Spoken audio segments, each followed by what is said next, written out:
লেখক ওয়াকারুজ্জামানের বিরুদ্ধেই তাদের আক্রোশ, যে তাকে সরাতে হবে, কারণ সে এই সরকারকে শান্তি দিচ্ছে না। এটি হলো তাদের মূল, যে ওয়াকারুজ্জামান সরাতে হবে এবং তার সাথে টবরাজ সরাইতে হবে, যাতে এই সেনাবাহিনী, তাদের সেনাবাহিনী আসলে এটা টার্গেট কার? প্রথমত হলো তারা তাদের ক্ষমতা দীর্ঘায়িত করতে চায়, আর আইএসআই এর হলো বাংলাদেশ সেনাবাহিনীকে আরেকবার পঙ্গু করে দিয়ে তারা তাদের একটা পূর্ণ কর্তৃত্ব এই দেশের মধ্যে, হয়তো বাংলাদেশ পাকিস্তান হবে না, কিন্তু বাংলাদেশকে পাকিস্তানের মতো করে চালানোর জন্য তারা এই ষড়যন্ত্র করেছে। এবং এই ষড়যন্ত্রের সাথে ইউনূস সাহেব নিজে জড়িত, ইউনূস সাহেব নিজে এটা করেছেন, এবং তার এই সাঙ্গপাঙ্গরা যারা এনসিপির সাঙ্গপাঙ্গরা এবং ছাত্ররা যারা, তারা এটা করেছে। 5ই আগস্টের পরে 7 মাসে কিন্তু আওয়ামী লীগের মধ্যে একটা শুদ্ধি অভিযান হয়ে গেছে, কিন্তু সেটা কিন্তু হাসিনাকে বাদ দিয়ে এই কল্পনা আমার মনে হয় না আওয়ামী লীগ কোনোভাবে করতে পারে। এই মুহূর্তে Sheikh Hasina is very much কি বলে লিডার, সে তো সবসময় কথা বলছে জনগণের সাথে, তার তো আমি দেখি না সে কারোর সাথে কথা বলা বন্ধ রেখেছে। এখনো সে একদিন আগে বোধহয় তাকে লাইভে দেখলাম কোন একটা সাথে, সংগঠনের সাথে কথা বলছেন। হাসনাত আব্দুল্লাহ গভর্নমেন্টের কেউ না, কিংস পার্টির একজন নেতা হাসনাত আব্দুল্লাহ। হাসনাত আব্দুল্লাহ একটা স্ট্যাটাস দিতে পারে বা বলতে পারে, কিন্তু গভর্নমেন্টের ভেতর থেকে একজন উপদেষ্টা টেলিভিশনে ইন্টারভিউ দিয়ে বলার চেষ্টা করছেন এই সেনাবাহিনীর প্রধান হচ্ছে ডক্টর ইউনূসকে প্রথম মেনে নিতে চায় না, এমন এক বক্তব্য। ছোট আসিফ, বড় আসিফ ছোট আসিফের একটা টেলিকনফারেন্স ফাঁস হয়েছে, অডিওটা ফাঁস হয়েছে। বাংলাদেশে এগুলা ফাঁস কারা করে, কোন পরিস্থিতিতে করে, এগুলো নিয়ে নানা বক্তব্য আছে। যেটা সে ফাঁসে বড় আসিফ বলছে সেনাবাহিনী প্রধান এগুলো হচ্ছে টিস্যু পেপার ব্যবহার করে ফেলে দেওয়া হবে। সেটা ছোট আসিফ আবার নিশ্চয়তা যাচ্ছে, এটার ব্যাপারে নিশ্চয়তা যাচ্ছে। এটা গত 24 ঘন্টা অনলাইনে ঘুরছে, সরকারের পক্ষ থেকে প্রতিবাদও করা হয় না, ব্যাখ্যাও দেয় না। আপনি যে কথাটা বলছেন, মূল ব্যক্তিটা হচ্ছে ডক্টর মোহাম্মদ ইউনূস, তিনি এই খেলাটা খেলছেন। আজকে একটা টক শোতে আমি একজন আলাপ শুনতেছিলাম যে ব্যবসায়ী হিসেবে খুব সফল একটা মানুষ, সে ব্যবসায়ী হিসেবে সফল একটা মানুষ, উনি বাংলাদেশের ক্ষমতাটা পেয়ে উনি কি করছেন না, ব্যবসা নিচ্ছেন শুধু, তিনি আদম ব্যবসাও নিচ্ছেন এখান থেকে। হ্যাঁ, আপনি জানেন না, আদম ব্যবসা নিচ্ছেন, ইউনিভার্সিটি নিচ্ছেন। উনি মজা করে বলছেন সবকিছু গ্রামীণ হয়ে যাচ্ছে, হয়তো দেশের নাম একদিন বলে ফেলবে গ্রামীণ বাংলাদেশ।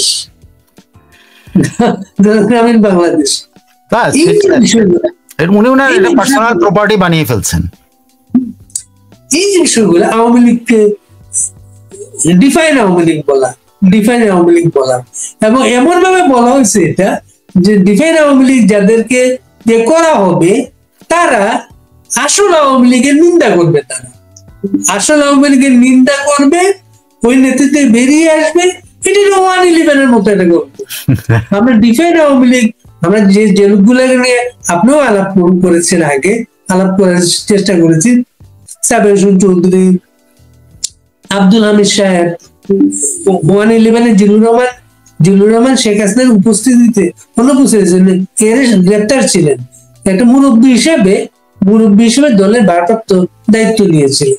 এই মুহূর্তে আব্দুল হামিদ সেরকম সম্ভাবনা ব্যক্তি, আব্দুল আহমেদ প্লাস হচ্ছে সাবের হোসেন চৌধুরী, তার একটা পশ্চিমাদের সাথে ভালো সম্পর্ক আছে। সাবের হোসেন চৌধুরী আওয়ামী লীগের নেতা হবে এটা কেউ বলছে না, আওয়ামী লীগের স্পোকসম্যান হবে, এমন একটা ওইটাই সম্ভাবনা। হ্যাঁ, এই যে ডিফাইন আওয়ামী লীগ বক্তব্য আসার পরে আওয়ামী লীগের অনেকে কিন্তু অনলাইনে বলা শুরু করেছে, না এটা হবে না, আমার শেখ হাসিনা আমাদের নেত্রী, এর বাইরে আমরা কিছু মানবো না। আসলে ব্যাপারটা কি, এটা আরেকটা মজার ব্যাপার হলো, দেখেন এখানে শুধুমাত্র তাপসের নাম আসে নাই, বিদেশ থেকে একজন বললো যে এটার সাথে সোহেল তাজও আছে। হ্যাঁ, তো সোহেল তাজ তার সাইটে, ভেরিফাইড সাইটে, এটাকে ফেক নিউজ বলে, মিথ্যা বলে সেটাকে বাতিল করে দিছে। তো আপনি এইটা কল্পনা প্রসূত একটা এবং এতে এটা কারো চিন্তা থাকতে পারে এটা নিয়ে। দেখেন আর্মিদের মধ্যে যদি আমি জানি না হাসনাতের সাথে কার কথা হয়েছে, তো তাদের চিন্তা হইতে পারে, কিন্তু আমার মনে হয় না, যেটা আমি আপনার অনেক আগে বলছি, যে শেখ হাসিনাকে বাদ দিয়ে মানে আওয়ামী লীগ কোন মানে এক পাও কোথাও যাবে না। তারা কিন্তু এই জায়গায় তাদের যেটা হলো তাদের যে ক্লিনজিং, তাদের বা ক্লিনিং যে লিডারশিপে যে এটা কি বলবো পরিষ্কার পরিচ্ছন্ন করা, যে আগাছা পরিষ্কার পরিচ্ছন্ন হবে, সেটা কিন্তু হয়ে গেছে। সেটা কেমনে হয়েছে? সেটা এই যে পলায়নের মধ্যে দিয়ে কিন্তু হয়ে গেছে। যারা নেতা তারা কিন্তু অপেক্ষা করছে, যারা পালায় গেছে তারা কিন্তু এসে তাদের আর খুব বড় জায়গা হবে না আপাত দৃষ্টিতে, তাদের কোনো পদ এখনই তারা বাদ পড়ছে না, কিছু না, হয়তো নেক্সট সম্মেলনে বাদ পড়বেন। কিন্তু আপনি কিন্তু দেখেন এই 5ই আগস্টের পরে 7 মাসে কিন্তু আওয়ামী লীগের মধ্যে একটা শুদ্ধি অভিযান হয়ে গেছে, কিন্তু সেটা কিন্তু হাসিনাকে বাদ দিয়ে এই কল্পনা আমার মনে হয় না আওয়ামী লীগ কোনোভাবে করতে পারে। বঙ্গবন্ধু বলা হয়, উদাহরণ দেওয়া হয়েছে, একটা উদাহরণ দেওয়া হয়েছে, এটা হতে পারে, এটা নাকি 75 এর পরে যখন জিয়াউর রহমান আওয়ামী লীগকে আবার রাজনীতি করার সুযোগ দিল, তখন নাকি এরকম করেই আসলে আওয়ামী লীগ বেরিয়ে আসছে, যে আওয়ামী লীগ আগে ঠিক করে নাই, বঙ্গবন্ধুকে তারা মালিক উকিল বলছে, কি বলে ফেরাউন বলছে, অমুক অনেক কিছু। কিন্তু একটা জিনিস কেউ খেয়াল করছেন না, ওখানে বঙ্গবন্ধু ছিলেন না, এখানে কিন্তু শেখ হাসিনা বর্তমান। এই একটা ডিফারেন্স, এটা কিন্তু কেউ খেয়াল না করে এই ধরনের অনেক বক্তব্য দিচ্ছেন, যে শেখ হাসিনাকে বাদ দিয়ে, তার সমালোচনা করে, তার পরিবারকে বাদ দিয়ে, তার সবকিছু বাদ দিয়ে এটা করা হবে। শেখ হাসিনার পরিবার বাদ হইতে পারে, কিন্তু শেখ হাসিনাকে বাদ দিয়ে এই দল আওয়ামী লীগের এখন এই মুহূর্তে আওয়ামী লীগ নিজেকে আমি জানি না চালাতে পারবে, এটা আমার মনে হয় না। কারণ আওয়ামী লীগ লিডারশিপ পুরোটাই নির্ভরশীল শেখ হাসিনার উপরে, মানে আওয়ামী লীগ শেখ হাসিনার উপর নির্ভরশীল। 75-এর প্রেক্ষাপট বা 76-এর প্রেক্ষাপট কিন্তু ডিফারেন্ট। তখন বঙ্গবন্ধুকে হত্যা করা হয়েছে, কিভাবে হত্যা করে পুরো নেতৃত্ব শূন্য করা হয়েছে। এখন তখনকার লিডারশিপ হয়তো সার্ভাইভ করার জন্য বঙ্গবন্ধুরে গালি দিয়া পার্টির নেতা হওয়ার চেষ্টা করেছে বা হয়েছে, বা আওয়ামী লীগকে সার্ভাইভ করার জন্য তারা তাদের ওইটা কৌশল নিয়েছে। কিন্তু এই মুহূর্তে Sheikh Hasina is very much কি বলে লিডার, সে তো সবসময় কথা বলছে জনগণের সাথে, তার তো আমি দেখি না সে কারোর সাথে কথা বলা বন্ধ রেখেছে। এখনো সে একদিন আগেও বোধহয় তাকে লাইভে দেখলাম কোন একটা সাথে সংগঠনের সাথে কথা বলছেন। তো তাকে তো আমি ওকে মাইনাস করার মতো সাহস এখনকার আওয়ামী লীগের কোন লিডারশিপের নাই। বাংলাদেশে 5ই আগস্ট যে সরকার পরিবর্তন হয়েছে, সেখানে সেনাবাহিনীর ভূমিকা ছিল, এবং সেই সেনাবাহিনী তখন নিজেরা ক্ষমতা না নিয়ে যাদেরকে সম্মানিত করেছে, ক্ষমতায় বসিয়েছে, তারা আজকে সেনাবাহিনীকে বলছে, সেনাবাহিনী প্রধান কিছুদিন আগে ফুল স্টপ বলেছেন, এখন তারা সেনাবাহিনী বলছে ফুল স্টপ, রাজনীতি নিয়ে কথা বলবেন না। সেনাবাহিনী সম্পর্কে বাংলাদেশের নানান বিষয় আছে। সেনাবাহিনীর ভূমিকা, আমাদের সেনাবাহিনীর যে আমরা গৌরবের যেটা সূত্র বলি, এটা আমাদের মুক্তিযুদ্ধের সেনাবাহিনী। মুক্তিযুদ্ধের মাধ্যমে এই সেনাবাহিনীটা তৈরি হয়েছিল। সেই সেনাবাহিনী দেশে বিদেশে খুবই প্রশংসিত। সেই সেনাবাহিনীকে এক অপদস্থ করা হচ্ছে বাংলাদেশে এই মুহূর্তে। আপনি যেভাবে বলছেন অপদস্থের কথা, আমি একটু অন্যভাবে বলি। এটাকে বলা যায় যে সেনাবাহিনীর ভূমিকা বা সেনাবাহিনীর কে চ্যালেঞ্জ করা হয়েছে। এইটা একদম এই চ্যালেঞ্জটা যে তারা হুটহাট করেছে, অনেকে মনে করছেন হাসনাত আব্দুল্লাহ তিনি তার মনে হয়েছে হঠাৎ করে সেনাবাহিনী ইউনূস সাহেবের বক্তব্যকে উনি চ্যালেঞ্জ করে, ইউনূস সাহেবকে করে, বা অন্যান্য যে নেতারা আছে ইউনূস সাহেব যে বক্তব্য দিয়েছেন এই ব্যাপারে, যে আওয়ামী লীগকে নিষিদ্ধ করার কোনো পরিকল্পনা সরকারের নাই, এবং যে আরেকটা বলেছেন যে ডিসেম্বরের মধ্যে ওনার নির্বাচনের পরিকল্পনা। এই কথাটা কি আসলে চ্যালেঞ্জ করে এটা এক ধরনের চ্যালেঞ্জ করে তারা এই বক্তব্যটা নিয়ে আসছে। কিন্তু যেটা আসলে সবাই জানেন কিনা বা আপনার অবগতি আছে নিশ্চয়ই, এটা টোটালটাই একটা কি বলে একটা প্ল্যানের অংশ সেনাবাহিনীকে করার জন্য, ইরিটেট করার জন্য, এবং এটা দেশি এবং বিদেশি একটা চক্রান্ত যে চক্রান্ত দিয়ে সেনাবাহিনীর লিডারশিপ, বর্তমান যে লিডারশিপ আছে এই লিডারশিপকে নষ্ট করে দেওয়া। এবং এই লিডারশিপ নষ্ট করে দেওয়ার একটা টার্গেট কেন নেওয়া হয়েছে, এইটা আপনি দেখেন, টোটাল প্ল্যানটা আপনি দেখেন ওরা কিভাবে এক্সিকিউট করেছেন। তারা এটা করার কারণ হলো তারা আসলে সেনাবাহিনীকে তাদের দীর্ঘ ক্ষমতার জন্য একমাত্র বাধা মনে করছেন, আর কাউকে তারা বাধা মনে করে না। তারা মনে করে এই সেনাপ্রধান বা সেনাবাহিনী আমাদের রাজনীতিটা দীর্ঘায়িত, আমাদের সরকারে থাকা, আমাদের ক্ষমতায় থাকা দীর্ঘায়িত করা, এইটার ইয়ে করছে। এবং এইটার মূল হতে হলো ডক্টর ইউনূস নিজেই। তিনি যখন নানামুখী চাপে, দেশি বিদেশি নানামুখী চাপে, উনি কিন্তু এক পর্যায়ে এসে বলতে হচ্ছে যে ইয়ে করা, যে নির্বাচন ডিসেম্বরের মধ্যেই করতে হবে, এটা যখন উনি বলছেন তখন তিনি দেখছেন যে তার হাত থেকে সব সরে যাচ্ছে। তখন উনি এই গেমটা এই গেমটা তার সামনে আনা হয়েছে এবং সেই গেমটা উনি গ্রহণ করেছেন এবং উনি এই ষড়যন্ত্রটা করেছেন। সেই ষড়যন্ত্রটার অংশ হিসাবে তিনি হাসনাত আব্দুল্লাহকে দিয়ে এরকম একটা পোস্ট করিয়েছেন এবং তাকে নিন্দা জানানোর জন্য এনসিপি কে দিয়ে প্রেস কনফারেন্স করিয়েছেন যে তার বক্তব্যকে তারা নিন্দা জানায়। এবং তার অভ্যন্তরে সজীব মাহমুদ নামে একজন উপদেষ্টা আছে, তাকে দিয়ে যমুনা টেলিভিশন বা একটা টেলিভিশনের মধ্যে তার ইয়ে দেখা গেছে, সরি আমি নামটাই বললাম, ওখানে আপনার ক্লিপগুলো দেখতে পাবেন। আমি তার ওয়েবসাইটে তার ফেসবুক সাইটে দেখতে পেয়েছি, সেখানে সে এটা শেয়ার করেছে। সেটা কি? সেটা হলো যে সেনাপ্রধান আমাদের ডক্টর মোহাম্মদ ইউনূসকে দেখতে পারেন না, এবং যখন 5 তারিখের পরে 6 তারিখের পর কথা হয়েছিল তখন সেনাপ্রধান ডিরেক্টলি অবজেক্ট করেছেন যে কেন ডক্টর ইউনূস আসবেন, এবং ডক্টর ইউনূস একজন কি বলে কনভিক্টেড হ্যাঁ, উনি তো ওনার বিরুদ্ধে মামলা আছে সেনাপ্রধান যখন বক্তব্যগুলো উঠিয়েছিলেন তখন তারা দেখেছে যে সেনাপ্রধান ডক্টর ইউনূসকে দেখতে পারেন না। এইটাই সজীব তার ইন্টারভিউ দিয়ে একই দিনে সব ঘটনাগুলো সব আপনি দেখেন একদম প্ল্যান। এবং যে আপনি একই সঙ্গে মাহফুজ আলম, যে এদের আরেকজন মাস্টার মাইন্ড, সেও কিন্তু এক ধরনের বিভিন্ন একটা অনুষ্ঠানে, একটা খুব সম্ভবত ইফতার অনুষ্ঠানে, সেখানে কিন্তু সে একই রকম কথা বলেছে। তো এরা কিন্তু একদম সিনক্রোনাইজড, একদম অর্গানাইজড ওয়েতে এই কাজটা করেছে। মনে হতে পারে যে এটা আসলে মানে আলাদা আলাদা করে যদি আপনি ঘটনাগুলো দেখেন তাহলে মনে হবে না এটা হাসনাত আব্দুল্লাহ অতি বীরত্ব দেখিয়েছে। ঘটনাটা তা না। ঘটনাটা হলো যখন সেনাপ্রধান এর আগের দিন, মানে যেদিন এটা তার আগের দিন সেনাপ্রধান সাথে ক্রাইসিস গ্রুপের সাথে, ইন্টারন্যাশনাল ক্রাইসিস গ্রুপের doctor something, I just forgot his name, doctor Comfort অ্যারোর, তার সাথে বৈঠকে, তার একটা প্রতিনিধি দল ছিল, তার সাথে বৈঠক করে। এবং সেটা এই ক্রাইসিস গ্রুপটা সম্পর্কে যদি আপনি দেখতে পান তাহলে জানতে পারেন, সেটা হলো এরা ইন্টারন্যাশনাল বিভিন্ন জায়গায় যেখানে কোনো ক্রাইসিস হয় সেখানে পলিসিগত সহায়তা থেকে শুরু করে সব ধরনের সহায়তা দেয় যাতে ওই ক্রাইসিসটা থেকে ওই দেশটা বেরিয়ে আসতে পারে।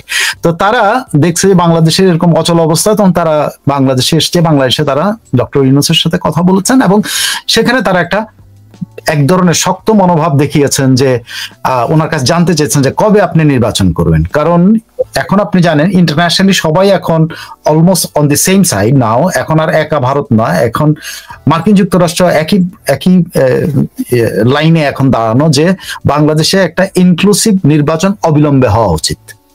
মানে যত দ্রুত সম্ভব একটা ইনক্লুসিভ নির্বাচন বাংলাদেশে হওয়া উচিত এবং বাংলাদেশের রাজনৈতিক দলের কাছে বা রাজনৈতিক নেতৃত্বের কাছে ক্ষমতা যাওয়া উচিত, যাতে সকল বিষয়ে আলোচনা করা যায়। এটা আপনি জানেন কিনা জানি না, চীনও কিন্তু একই রকম মনোভাব এখন পোষণ করছে। সো ইন্টারন্যাশনালি এক ধরনের অ্যালায়েন্স হয়ে গেছে যে বাংলাদেশে একটা ইনক্লুসিভ নির্বাচন হওয়া উচিত এবং সেই নির্বাচনটা যত দ্রুত সম্ভব দিয়ে সরে যাওয়া উচিত ডক্টর ইউনূসের, কারণ উনি দেশ চালাতে পাচ্ছেন না। এই প্রেক্ষাপটে যখন ইন্টারন্যাশনাল ক্রাইসিস গ্রুপ তাকে এইটা প্রেস করে, তখন উনি আর কোনো পথ খুঁজে না পান। দীর্ঘদিন থেকে ওনারা প্ল্যান করতেছেন কি করা যায়। ওই দিনেই তাদেরকে দিয়ে ইউনূস যে বলেছেন যে আওয়ামী লীগকে নিষিদ্ধ করার কোনো সিদ্ধান্ত বর্তমান সরকারের নাই এবং আওয়ামী লীগ নির্বাচন আসলে কোনো সমস্যা নেই, আসবে কিনা তার ইয়ের ব্যাপার। তখনই তাকে প্রথম তার এই কথার জন্য নিন্দা করা হয়, এবং নিন্দার পরপরই কিন্তু শুরু হয়ে যায় হলো এইটা। মানে দেখেন কত প্ল্যান। ডক্টর ইউনূসকে প্রথম তারা নিন্দা করেছে, তারপরে তারা কিন্তু সেনাবাহিনীকে ধরছে, এবং হাসনাত যেভাবে হোক হাসনাতকে দিয়ে তারা এটা করছে। এবং ডক্টর ইউনূস তার একটা ইন্টারন্যাশনাল অ্যালায়েন্স আছে, যে অ্যালায়েন্সটা তাকে এরকম ষড়যন্ত্রগুলো শেখাচ্ছে এবং তাকে ষড়যন্ত্রের অংশীদার বানাচ্ছে, বা নিজেই ষড়যন্ত্রের অংশীদার নেই, তিনি এই জিনিসটা করে এটা এক্সিকিউট করলেন। এবং একই সাথে একই সময়ে ওরা একই ইয়েতে মানে কনসার্টেড ওয়েতে এই সেনাবাহিনী বিরোধী একটা অবস্থানে গেছে। এখন যদি আপনি বলেন যে আমি এইটা কিভাবে এই কথাটা করতে পারবো, আমি ব্যাখ্যা দিতে পারবো, সেটা আমি আপনাকে একটা কতগুলি ঘটনা প্রবাহ বলি। কেন ঘটনা প্রবাহগুলি এরকম, এটা কিন্তু ঘটেছে 10 তারিখে বা 11 তারিখে, ঠিক আছে? 10 তারিখ বা 11 তারিখে যেটা ভাষ্য অনুযায়ী, আমি হাসনাত আব্দুল্লাহর ভাষ্য অনুযায়ী, সে ইয়েতে গিয়েছিল, তার লিখিত যেটা, সে তাকে কি বলে ক্যান্টনমেন্টে গিয়েছিল, ক্যান্টনমেন্টে তাকে এই প্রস্তাব দেওয়া হয়েছে। কিন্তু এটা আসলে মূল পুরা বিষয়টার মধ্যে এটা একটা খণ্ডাংশ হতে পারে, আমি জানি না, বিকজ আমি ওই আলোচনার মধ্যে ছিলাম না। হাসনাত আব্দুল্লাহ দাবি, এবং আইএসপিআর যেহেতু বা আর্মি যেহেতু কোনো ব্যাখ্যা দেয়নি, সো এটার কোনো ব্যাখ্যা আমার কাছে জানা নাই। তবে আপনি ঘটনা প্রবাহ যদি দেখেন, আপনি আশ্চর্য হবেন যে হাসনাত আব্দুল্লাহর মুখ থেকে বেরিয়ে এসছে যে তারাই গিয়েছিল। যেমন তারা, হাসনাত আব্দুল্লাহ এই প্রেস কনফারেন্সে বলেছে যে তারা 5ই আগস্টের পরে তারা নিয়মিত সেনা সদরে যান আইন শৃঙ্খলা পরিস্থিতির আলোচনার জন্য, কারণ সেনাবাহিনীকে ম্যাজিস্ট্রেসি দেওয়া আছে, সো সেনাবাহিনীর সাথে তারা মত বিনিময় করেন এই, এবং সেই আলোচনা করার জন্য ওনারা গিয়েছেন, একটা দাওয়াতে গিয়েছিলেন। মানে উনি, এটা একটা পার্মানেন্ট দাওয়াত তাদের, যে সবসময় ওনারা যাওয়া আসা করেন, এবং সে পার্মানেন্ট দাওয়াতে ওনারা গেছেন। এখন যাওয়ার পর ওখানে কি আলোচনা হয়েছে, সেখান থেকে উনি 10 তারিখ থেকে 21 তারিখ পর্যন্ত ঘুমিয়েছেন, বা এটা প্ল্যান করেছেন, বা এই ঘটনাটা এসে তার গুরুকে বলেছেন, সেই গুরু এটাকে প্ল্যান করেছে, প্ল্যান করে এটা এক্সিকিউট করেছে। এটার প্রমাণটা হলো দেখেন 10 তারিখের উপর কতগুলো, আপনি সেনাবাহিনীতে একটা বড় ধরনের হয়েছে 5 তারিখে, সেটা হলো আসিয়া রেপ কেস। আসিয়া রেপ কেসটা সেনাবাহিনীর মধ্যে একদম, সেনাবাহিনীর একদম লোয়ার লেভেলের পর্যন্ত, মানে সৈনিক পর্যায়ে পর্যন্ত একটা নাড়া পড়ে গিয়েছিল। সারা দেশে যেরকম নাড়া পড়েছে, এটা কিন্তু আমাদের সেনাবাহিনীতেও কিন্তু একই রকম। সবগুলো ক্যান্টনমেন্টে কিন্তু এটা একটা বড় ধরনের হৃদয়ের ক্ষতর মতো, মানে তাদের সন্তানকে এরকম করা হয়েছে এরকম আর কি, বা তার বোনের উপরে এরকম অত্যাচার হয়েছে, বা তার মেয়ের উপর অত্যাচার, এরকম একটা ইয়েতে সবাই এটাকে এইভাবে নিয়েছিল।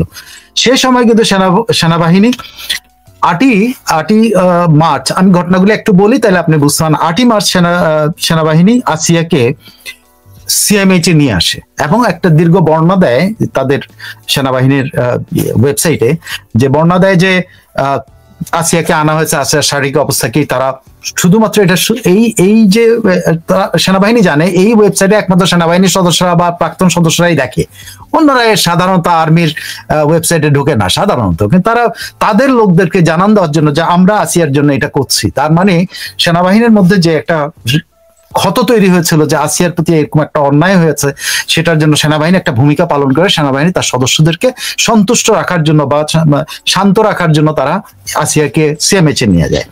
আসিয়াকে সিএমএইচ এ নিয়ে যাওয়ার পরে তার ট্রিটমেন্ট চলে। 10 তারিখে সেনাবাহিনী থেকে একটা প্রেস রিলিজ করা হয়, সেখানে আসিয়ার অবস্থা বর্ণনা করা হয়। তারপরে আবার দেখেন সেখানে আসিয়ার যে সংকটাপন্ন এবং তার অবস্থার বিস্তারিত বর্ণনা দেওয়া হয়। এটা সাধারণভাবে এটা আইএসপিআর দিলে আমি বলতে পারতাম এটা সাধারণ পাবলিকের জন্য, কিন্তু এটা আর্মির ইয়াতেই দেওয়া হয়েছে, কারণ এটা ভয় হচ্ছে যে আর্মির লোকেরা যেন জিনিসটা জানে যে তারা প্রপারলি টেক কেয়ার করছে। এখানে এই পুরো যেদিন প্রেস রিলিজটা যায় সেই সময়তে 5ই আগস্ট থেকে এই যে ক্ষোভটা, এই যে রাগটা, এই যে কষ্টটা সেনাবাহিনীর সদস্যদের মধ্যে, যেটা এটা আস্তে আস্তে ফুলতে থাকে। সেনা সদর মোটামুটি এগুলো নিয়ে চিন্তিত হয়, এবং সেখানে যে অসন্তোষ শুধুমাত্র অফিসারদের মধ্যে হয়েছে তা না, পুরো ক্যান্টনমেন্ট গুলোতে যে বসবাসকারী যে সৈনিকরা বা জুনিয়র অফিসাররা বা জেসিউসরা যারা অবস্থান করছে, তাদের পরিবার অবস্থান করছে, প্রত্যেকেই খুব এই নিয়ে খুব ক্ষুব্ধ ছিল। সেটাকে প্রশমিত করার জন্য সেনাবাহিনী সবসময় এইটা আপডেট করে যাচ্ছিল, তার সদস্যদেরকে জানাচ্ছিল। দেখেন যে 11ই মার্চের যে 11ই মার্চের যে ঘটনার কথা বলা হচ্ছে, যে 11ই মার্চে তাদের সাথে এই ঘটনাটা হয়েছে, সেই 11ই মার্চ সেনাবাহিনী কিন্তু একটা প্রেস রিলিজ করেছে। আপনি জানেন কিনা, তার আগে কয়েকদিন ধরে এই যখন আসিয়ার এই কাণ্ডটা, আসিয়ার উপরে যে ইয়েটা হয়, আসিয়াকে ট্রিটমেন্টের এই পর্যায়ে বা দেশব্যাপী যে দর্শন টর্শন এগুলোর যে খুব ইয়ে হচ্ছিল, তখন সেনাবাহিনীর বিরুদ্ধে তখন কিন্তু একটা কুয়ের কথা উঠছিল। আপনি নিশ্চয়ই মনে আছে, বলা হচ্ছিল যে সেনাবাহিনীর একজন জেনারেল যিনি পাকিস্তানপন্থী, তিনি কু করার চেষ্টা করছেন এবং তিনি আবার ওয়াকার সরে যাচ্ছেন, অমুক ক্ষমতা নিচ্ছেন, ওয়াকারকে দমন করছেন, বিভিন্ন ধরনের নিউজ। এবং ভারতীয় গণমাধ্যম সেটা প্রচার করেছে যে সেনাবাহিনীর এই ওয়াকারুজ্জামানের জন্য ভারতীয়রা কত সেই ঘটনায় দেখা গেল যে ভারতীয়রা এটাকে একটা তাদের অ্যাচিভমেন্ট, মানে উনি ওয়াকারুজ্জামান সার্ভাইভ করছেন, এটার তাদের অ্যাচিভমেন্ট বলে তারা প্রচার শুরু করে। আসলে ঘটনাটা এরকম না, ঘটনাটা কিন্তু সেনাবাহিনীর কিন্তু ক্ষোভটা ছিল ওই আসিয়া ঘটনা নিয়ে। সেনাবাহিনী কিন্তু তাদের লিডারশিপ নেতৃত্ব নিয়ে ওই সময়ের ক্ষোভ না, ওই ক্ষোভটা হলো আসিয়ার ঘটনা নিয়ে, আসিয়ার ট্রিটমেন্ট নিয়ে, আসিয়াতে হসপিটালে অজ্ঞান অবস্থায় আছে, এইটা নিয়ে সেনাবাহিনীর মধ্যে একটা অস্থিরতা ছিল। কিন্তু যখন ওইগুলি প্রচার হয় তখন সেনাবাহিনী ওই 11 তারিখ, যে 11 তারিখ হাসনাত বলছে তার সাথে বৈঠক হয়েছে একজন জেনারেলের 40 বছর, যার কি বলে নাকি ওনার বক্তব্য প্রচার করে, যার চাকরির বয়স 40 বছর। তো চাকরির বয়স 40 বছর ধরলে আপনি টপ জেনারেলকে ধরা যায় অ্যাকর্ডিং টু উনি কমিশন হয়েছেন 1985-এ। সো যদি 2025 ধরা হয় তাহলে তাকেই ধরে নেওয়া যায় যে 85 to 95, তারপরে ধরেন 2015 আর এটা কত 85, 95, 2005, 2015, 2025, 40 ইয়ার্স যদি আপনি ধরেন, তাহলে সরাসরি সে কিন্তু ইঙ্গিত করেছে সেনাপ্রধানকে, মানে আসলে সেনাপ্রধানকে সে আক্রমণ করছে। সে যদি এর বাইরে যদি অন্য কেউ 40 বছর থেকে থাকেন, আমি এক্স্যাক্টলি জানি না, আমি ওনারটা আমি জানি যে উনি 85-এ কমিশন পেয়েছেন, উনি 85 থেকে যদি ধরেন তার 40 বছর। তো সেই 11ই মার্চ কিন্তু সেনাবাহিনী একটা প্রেস রিলিজ করেছিল যে এইসব অপপ্রচার, এইসব যে সেনাবাহিনীর যে কু হচ্ছে, পাল্টা কু হচ্ছে, ওয়াকারুজ্জামান সার্ভাইভ করছেন, ভারতীয় মিডিয়া অমুকে, ওরা কিন্তু একটা অপপ্রচারের বিরুদ্ধে একটা বিশাল প্রেস রিলিজ করেছে। ঠিক আছে, ওই প্রেস রিলিজে ওখানে কিন্তু স্পষ্টভাবে তারা বলেছে তাদের নেতৃত্বের প্রতি তাদের আস্থা আছে এবং তাদের নেতৃত্বের পেছনে অবিচল এবং সুদৃঢ় এবং সুসংঘবদ্ধভাবে ঠিক আছে, তাদের মধ্যে কোনো সমস্যা নাই। ওই 11 তারিখে, 11 তারিখের পরে 12 তারিখে সেনাবাহিনীর একটা প্রেস রিলিজ করে আবারও। হ্যাঁ, এই টার্মোয়েলের মধ্যে সেনাবাহিনীর ভিতরে গোট বাঁকানোর জন্য যে সব গেঞ্জামগুলি চলতেছে, ওর মধ্যে কিন্তু সেনাবাহিনী আবার তার ওই আসিয়াকে নিয়ে আবার 12 তারিখে একটা প্রেস রিলিজ করে। সেই প্রেস রিলিজে বলা হয় যে আসিয়ার অবস্থা সংকটাপন্ন এবং তারা দেশবাসীর কাছে তখন দোয়া চাইল। দেখেন, তারা প্রথমে তারা নিজেদের মধ্যে থেকেছে, তারপরে তারা যখন দেখছে যে এই বিষয়গুলো সবগুলো আলোচনা, তখন তারা মূল ঘটনাটা মানে আসিয়ার ঘটনাটা দেশবাসীর সামনে তুলে ধরছে যে দেশবাসী আসিয়ার অবস্থা সংকটাপন্ন এবং দেশবাসীর কাছে দোয়া চায়। তারা সেনাবাহিনী যে তর্ক বিতর্ক এগুলোর জন্য তারা অ্যাভয়েড করার জন্য, এগুলোকে পাশে বাড়ানোর জন্য এবং আসিয়ার ব্যাপারটা সামনে আনার জন্য তারা কিন্তু এই ইয়েটা করে এবং জনগণের কাছে জানা যায় আসিয়ার অবস্থা সংকটাপন্ন। এরই ফাঁকে ধরেন আপনি যে টাইম লাইন ধরেন 12 তারিখে এটা ঘটনা, 13 তারিখে কিন্তু আসিয়া মারা যায়। ঠিক আছে, আসিয়া তখন সেনাবাহিনী আবার একটা প্রেস রিলিজ করে, না ফেরার দেশে আসিয়া শোক প্রকাশ করে এবং তারা বিস্তারিত লেখে যে তারা আসিয়ার পরিবারের পাশে থাকবে। এবং আসিয়া যে একটা বড় ঘটনা এই পুরো ইয়ের মধ্যে, আসিয়াই যে আসলে পুরো সেনাবাহিনীর মধ্যে একটা অস্থিরতা তৈরি করে, একটা অসন্তোষ, একটা ইয়ে তৈরি করছিল, সেগুলো আসিয়া, নট আদার্স, নাথিং। হ্যাঁ, কিছু মতভিন্নতা সব জেনারেলের মধ্যে আছে, কি আছে না আছে সেটা তারা যেহেতু এটা বাইরে আসে না, আপনি আমি এটা প্রুফ করতে পারবো না তাদের মধ্যে কোনো প্রকাশ্য কোনো মানে গন্ডগোল হয়েছে কিনা। কোনো প্রকাশ্য গন্ডগোলের খবর কেউ জানে না, কেউ বলতে পারে না। সো যখন এই ইয়েটা মারা যায় তখন তারা আবারও সে আসিয়ার জন্য সবকিছু করবে টরবে বলে তারা আবার একটা বড় প্রেস রিলিজ প্রচার করে। দেখেন, এই 13 তারিখের আগে 11 তারিখ হাসনাত বলছে তার সাথে এটা হয়েছে।